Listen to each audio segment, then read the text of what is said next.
I was a daddy's boy. You know, I love my father to death. You know, I always wanted to please my father, make my father happy, make him proud of me.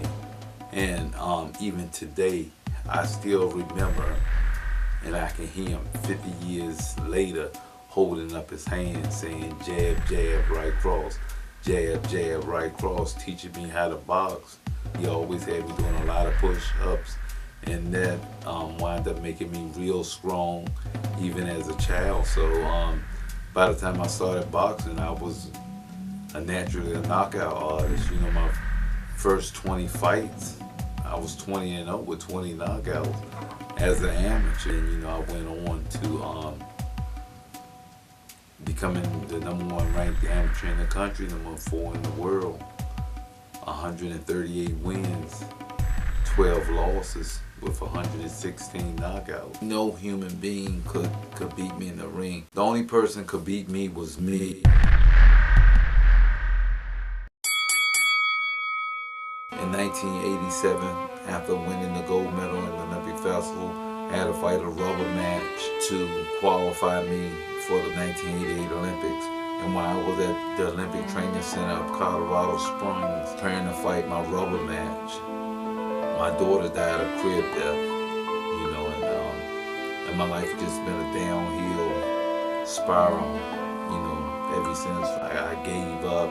I didn't care, you know, I wanted to show God, you know, but at the end of the day, after I went through my drug addiction and the selling drugs and, you know, the destruction of my life, you know, I realized how God had been carrying me all that time.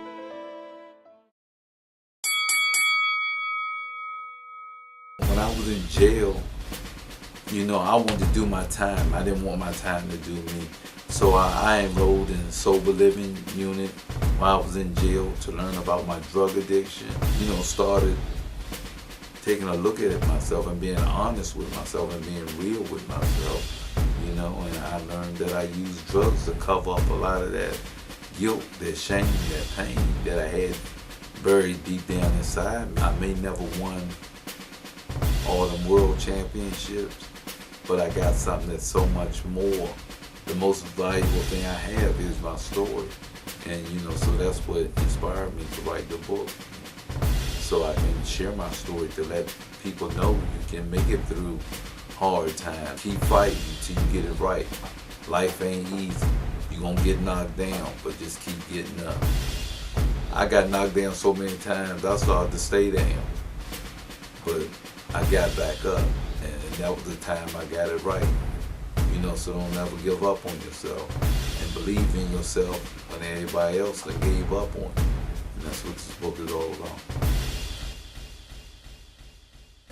Coming soon, this spring. Go out and get it. The beast within, still the champ.